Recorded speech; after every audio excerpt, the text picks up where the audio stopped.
हे what's up guys, welcome back once again. दोस्तों, आज की कहानी जो एक्सप्लेन करने जा रहे हैं वो एक माँ की कहानी है जो अपने 4 साल के बच्चे को बचाने के लिए सारी हदों को पार कर देती है।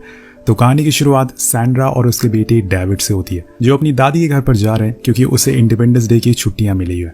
लेकिन यहाँ नोटिस करने वाली बात ये थी कि ये लोग असल में जिस कार में ट्रैवल कर रहे हैं वो आज के समय की दुनिया की सबसे सेफेस्ट कार है।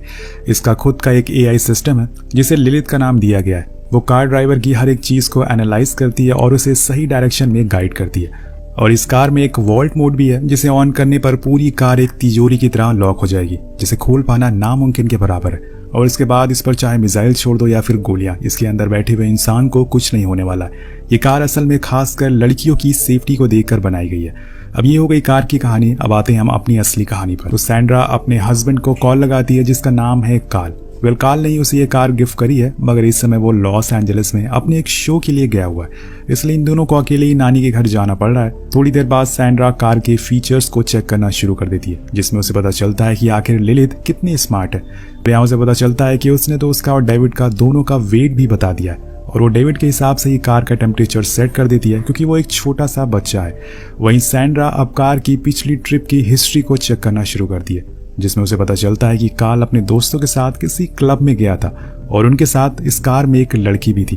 अब ये देखकर सैंड्रा का पूरा मूड ही चेंज हो जाता है क्योंकि उसे शक था कि कहीं काल उसे चीट तो नहीं कर रहा है। लेकिन तभी अचानक से काल की वीडियो कॉल आ जाती है और उन्हें बताता है कि वो अब होटल पहुंच चुका है।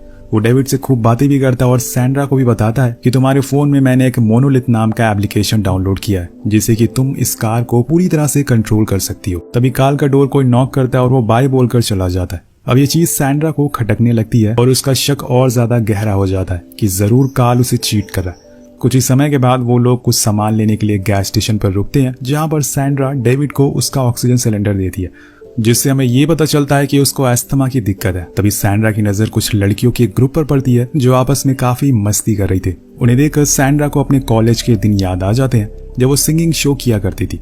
लेकिन शादी के बाद उसकी पूरी लाइफ चेंज हो गई।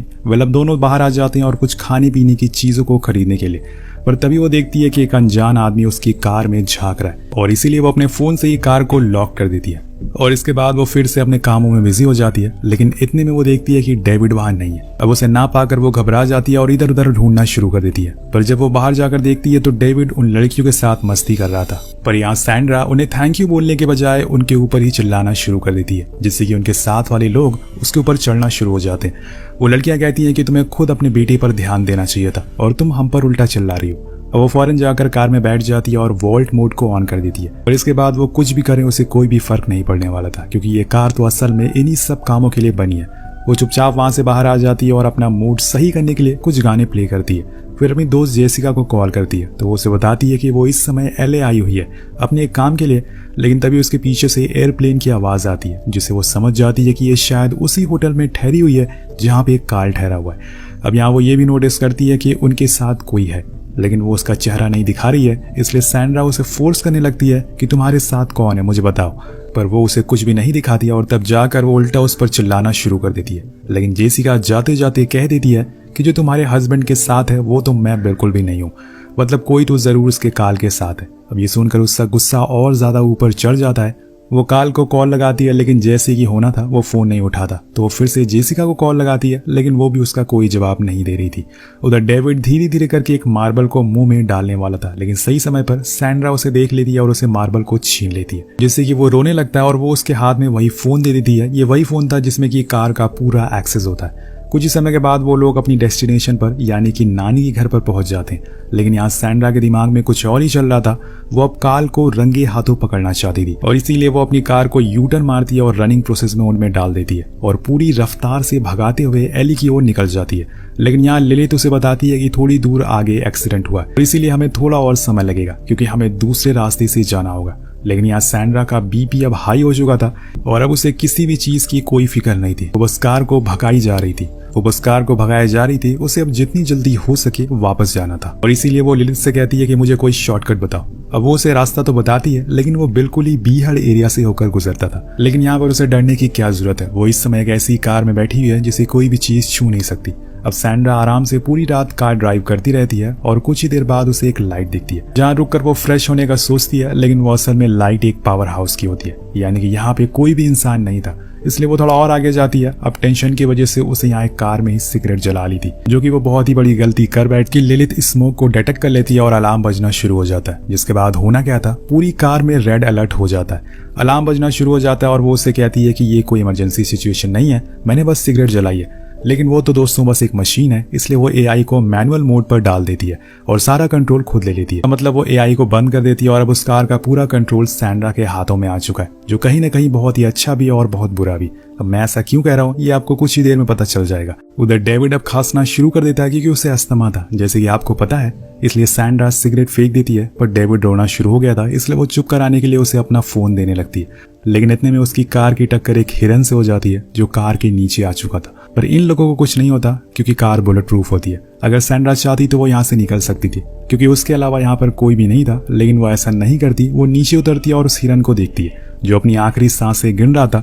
लेकिन उसकी मुश्किलों के साथ यहाँ सैंड्रा की भी दिक्कतें अब बढ़ना शुरू होने वाली थी, क्योंकि उधर डेविड ने गेम की बजाय मोनोलिथ ऐप को ऑन कर लिया था और इसमें कुछ ना खोलने के बजाय वो वॉल्ट मोड को ऑन कर देता है। जिसके बाद होना क्या था, पूरी कार एक बंकर बन जाती है और चारों ओर से लॉक हो जाती है। अब ये बात जब सैंड्रा को पता चलती है तो वो पागल सी हो जाती है, क्योंकि उसे इसका अंजाम पता था। वो पूरी कोशिश करती है कि कैसे भी करके गेट खोल ले, लेकिन अगर वो खोल ही जाएगा तो इतने पैसे देने का फायदा क्या हुआ। इसीलिए वो दुनिया की सेफेस्ट कार है। अब सब कुछ ट्राई करने के बाद वो देखती है कि डेविड के हाथ में अभी भी वो फोन है और वो ऐप भी खुला हुआ है। इसलिए वो उसे समझाती है कि इस मोड को ऑफ कर दो, लेकिन वो अभी बस 4 साल का बच्चा है, उसे इतनी समझ नहीं है और कुछ ही देर में वो फोन भी उसके हाथों से गिर जाता है और अब इसके बाद कुछ भी नहीं हो सकता। यहाँ से इस कहानी का असली थ्रिलर शुरू हो जाता है। आपको एक चीज जरूर सीखने को मिलेगी, जितनी टेक्नोलॉजी हमारे लिए आज के जमाने में अच्छी है, उतनी ही खतरनाक भी है। अब यहाँ वो लिलित से बात करने की कोशिश भी करती है, लेकिन उसने ही एआई को खुद बंद कर दिया था। अब तो इसका कोई फायदा नहीं है। कोई रास्ता ना मिलने से वो अब उसके शीशे को पत्थर से तोड़ने की कोशिश करती है, पर पत्थर टूट जाता है, लेकिन कार को कुछ नहीं होता। और इन सब की वजह से अब डेविड पैनिक भी होना शुरू हो जाता है, क्योंकि कार का अलार्म बजना शुरू हो गया था। इसलिए सैंड्रा उसके पास जाती है और उसके साथ खेलना शुरू कर देती है, जिससे वो थोड़ा रिलैक्स होता है। लेकिन सैंड्रा को अभी भी परेशानी है। यहाँ खड़े खड़े कुछ नहीं होने वाला था, क्योंकि वो कार तो अपनी जगह से हिलने वाली नहीं थी। इसलिए वो पीछे गए पावर हाउस पे जाती है ताकि वहां से कुछ मदद ले सके, लेकिन उसका गेट तो बंद था। इसलिए वो जम करके अंदर जाती है, जहाँ उसे एक फोन भी मिलता है, पर वो डेड था, क्योंकि सारी सर्विस अब परसों ही खुलेगी, इंडिपेंडेंस के बाद ही। इसलिए वो वहां से कुछ जरूरत के सामान को उठा लेती है और वापस कार के पास ही आना शुरू कर देती है। लेकिन तभी उसे कुछ हलचल सुनाई देती है, जो शायद किसी जंगली जानवर की हो सकती है। अब वो थोड़ी देर ऐसे ही चलती है, लेकिन तभी एक भेड़िया उसके करीब आ जाता है। वो भागते हुए जाकर कार की छत पर बैठ जाती है और उसे भगाने की कोशिश करती है, लेकिन वो इतनी आसानी से भागने वाला नहीं था। इसलिए सैंड्रा एक बार फिर से कार के ऊपर हैमर से वार करती है, जिससे कि अलार्म बजना शुरू हो जाता है और वो उसे डर कर भाग जाता है। और इसी के चक्कर में डेविड भी पैनिक होना शुरू हो गया था, क्योंकि बार बार अलार्म बजने की वजह से वो डर रहा था और उसे सांस लेने में भी दिक्कत होने लगती है। इसलिए सैंड्रा फौरन नीचे उतरती है और उसके साथ खेलना शुरू कर देती है, जिससे कि वो धीरे धीरे करके सो जाता है। लेकिन उसे भी कैसे भी करके अपनी बेटी की जान बचानी है, क्योंकि वो नहीं चाहती कि उसकी गलती की वजह से उसके बेटे को कुछ हो जाए। अब वो फिर से छत पर चढ़ती है और शांत मन से सोचने लगती है, लेकिन यहाँ उसके दिमाग में अलग अलग किस्म के ख्याल आने शुरू हो जाते हैं। एक तरफ वो सोच रही थी कि उसे घबराने की जरूरत नहीं है, क्योंकि काल को अब पता चल ही गया होगा कि वो अभी तक ग्रैनी के घर नहीं पहुंची है, इसलिए वो उन्हें ढूंढने के लिए जरूर आएगा। पर दूसरी ओर उसके दिमाग में ये भी चल रहा होता है कि कहीं वो जेसिका के साथ उसे छोड़कर ना चला जाए। इसी बीच उसकी नजर आसमान में उड़ रहे एक प्लेन पर पड़ती है, जिसे उसे ध्यान आता है कि उसने रास्ते में आते हुए एक एयरपोर्ट का बोर्ड देखा था। वहां तो पक्का उसे कोई मदद मिल जाएगी, जिससे कि वो यहाँ से निकल सकते। और ये बात वो डेविड को बहुत ही खुशी खुशी बताती है। पर कुछ समय के बाद वो देखती है कि कार का गेट तो खुला हुआ है और वहाँ डेविड भी नहीं है। इसलिए वो फिर से पैनिक होना शुरू हो जाती है। लेकिन इतने में उसकी आंख खुलती है, क्योंकि अब सूरज की रोशनी उस पर पड़ रही थी और ये बस उसका एक सपना था। अब आंख खुलते ही वो अपने आसपास देखती है तो हैरान रह जाती है। असल में ये लोग एक चट्टान पर फंसे हुए थे, जहाँ से दूर दूर तक बस रेगिस्तान और कुछ खतरनाक बीहड़ इलाकों के अलावा कुछ नहीं था। वो सबसे पहले तो डेविड को चेक करती है, जो कि कार में ही था, लेकिन उसके शरीर से पसीने बह रहे थे, क्योंकि उसने एक वोलन का सूट पहना हुआ था। जिस जगह पे ये लोग, अब वहाँ का टेम्परेचर 40 डिग्री से ज्यादा है। इसलिए सैंड्रा फौरन अपनी जैकेट उतारकर सनरूफ पर डाल देती है, जिससे कि धूप अंदर ना जाए। अब वो डेविड से खुद की सीट बेल्ट को खोलने को कहती है, लेकिन वो अभी भी बहुत छोटा है, इसलिए वो ये सब समझ नहीं पाता। उल्टा वो रोना शुरू कर देता है। लेकिन अब सैंड्रा को उसे छोड़कर एयरपोर्ट को ढूंढने के लिए जाना ही पड़ेगा। वरना उसका बेटा नहीं बचेगा।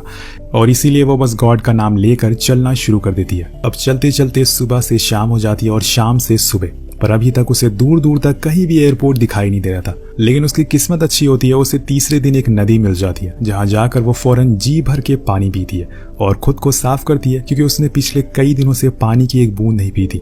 इसके बाद अब वो फिर से आगे बढ़ना शुरू करती है। ऊंची ऊंची चट्टानों को पार करके वो आखिरकार उस एयरपोर्ट तक पहुंच जाती है। लेकिन वहां जाकर उसे पता चलता है कि ये एयरपोर्ट तो पिछले 40 सालों से बंद है। वहां पर सारे प्लेन डैमेज है। यहाँ सैंड्रा प्लेन के अंदर जाती है और उस रेडियो को यूज करने की कोशिश करती है, लेकिन वो भी किसी काम का नहीं था। उसे वहाँ एक बड़ी सी बोतल मिलती है जिसे वो साथ में ले लेती है, क्योंकि ये उसे काम आ सकती है। लेकिन जाते जाते वो एक अच्छा काम कर जाती है।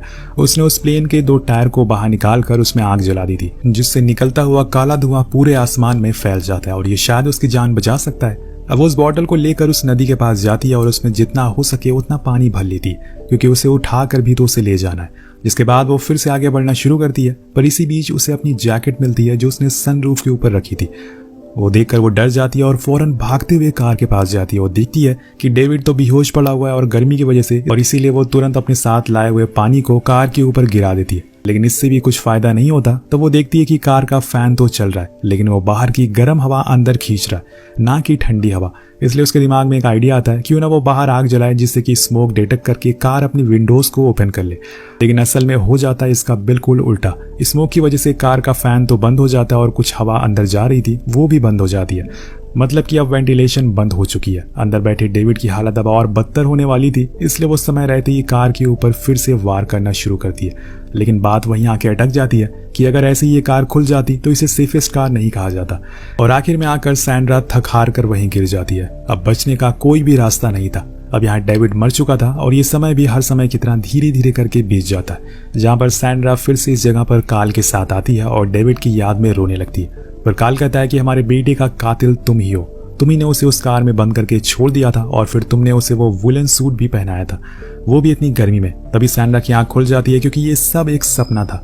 अब वो डेविड को दोबारा चेक करती है और वो मर चुका है या फिर बेहोश है, उसे कुछ भी पता नहीं है। लेकिन यहाँ सैंड्रा ने अब जीने की उम्मीद छोड़ दी थी, क्योंकि उसे ये लगने लगता है कि डेविड अब नहीं बचा। इसलिए वो उसे कहती है कि बेटा तुम तो हेवन में जाओगे, लेकिन मैं जाऊंगी हेल में। तभी वो देखती है कि डेविड अपना हाथ हिला रहा है, मतलब कि डेविड अभी जिंदा है। अब ये देखकर उसे एक बार फिर से दोबारा से जीने की उम्मीद मिल जाती है। लेकिन यहाँ तभी आ जाता है एक जंगली कुत्ता जो उसकी तरफ भागना शुरू कर देता है। सैंड्रा कार की छत पर चढ़ती है, लेकिन वो बहुत ही ज्यादा गर्म थी और इसीलिए वो कार के नीचे चली जाती है। लेकिन इतने में वो कुत्ता उसके पैर में काट लेता है। पर यहाँ उसे पता चलता है कि वो कुत्ता असल में उस हिरन के लिए आया है, जो कि उसकी कार से मरकर उसमें अटकी हुई है। इसलिए वो उसे निकाल कर बाहर फेंक देती है। लेकिन तभी कार पीछे खिसकने लगती है और वो तुरंत एक पत्थर लगाती है, जिससे कि वो रुकती है। अब यहाँ सैंड्रा को एक आइडिया आता है कि क्यों ना वो इस कार को पहाड़ी के नीचे फेंक दे, जिससे कि नीचे जाने के बाद हो सकता है कि उसका गेट खुल जाए। ऐसे ही कुछ उसने इस कार कंपनी वालों से भी सुना था। अब यहाँ उसे इतना तो कॉन्फिडेंट था कि अंदर बैठे डेविड को कुछ नहीं होगा, और इसीलिए वो कार को धक्का देना शुरू करती है और धीरे धीरे वो कार सीधा नीचे जाकर खाई में गिरने वाली थी। लेकिन यहाँ पर कार को पता चल जाता है कि वो अब ग्राउंड से ऊपर है, इसलिए वो खुद को अपने आप बैलेंस करना शुरू कर देती है। उसके मोशन सेंसर ऑन हो जाते हैं। वो इतनी एडवांस होती है कि कार को सीधा कर देती है। साथ में उसके सारे गेट भी खुल जाते हैं और बिना कुछ आवाज करे जाकर नीचे गिर जाती है, वो भी बिल्कुल सीधी। सैंड्रा भी नीचे पहुंच जाती है और वो कार को बिल्कुल सही सलामत देखकर हैरान थी। लेकिन तभी उसकी नजर गेट पर पड़ती है, जो कि अब खुल चुका था। वो फौरन डेविड को बाहर निकालती है और उसके कपड़े उतार देती है ताकि वो होश में आ सके। अब आप सोच रहे होंगे कि कार का गेट कैसे खुल गया। तो बेसिकली दोस्तों, कार को इस तरह से डिजाइन किया गया था कि अगर उसका एक्सीडेंट हो जाता है तो गेट अपने आप खुल जाएंगे, क्योंकि अंदर बैठे इंसान को बाहर भी तो निकलना होगा ताकि वो अपनी जान बचा सके। और इसी चीज का फायदा उठाकर सैंड्रा ने अपने बेटी की जान बचा ली। लेकिन यहाँ उसे डेविड को जल्दी से हॉस्पिटल लेकर जाना होगा। इधर हम दूसरी तरफ देखते हैं कि कार का पूरा सिस्टम रीबूट होता है और वो फिर से ऑन हो जाती है। अब वो फाइनली इस कार का पूरा इस्तेमाल करने वाली है। वो फौरन जाकर पहले तो कार को ऑफ रोड मोड में डालती है, जिससे कि टायर्स ऊपर उठ जाते हैं और यहाँ अब कार एकदम एक्सट्रीम लेवल की ऑफ रोडिंग के लिए तैयार हो जाती है। लेकिन यहाँ उसके सामने कोई रास्ता नहीं था। लेकिन सैंड्रा को इस बात की कोई फिक्र नहीं थी, क्योंकि मोड ऑन है और इसीलिए वो बस इंजन रेस करती है। और यहाँ हम कार की असली ताकत को देख पाते हैं। वो पूरे पहाड़ को बिना रुके चढ़ जाती है और आखिर में रोड पर आ जाती है, जिसके बाद उन दोनों को हम हॉस्पिटल में देखते हैं, जहाँ डेविड को होश आ गया था और फाइनली सैंड्रा ने अपनी बेटी की जान बचा ली थी। क्योंकि माँ के आगे दुनिया की कितनी बड़ी शक्ति या टेक्नोलॉजी क्यों ना आ जाए, जब बात उसकी अपनी औलाद पर आती है तो वो हर किसी से लड़ सकती है। तो आपको कहानी कैसे लगी नीचे कमेंट करके जरूर बताएगा। मिलते हैं अगली वीडियो में। Peace out.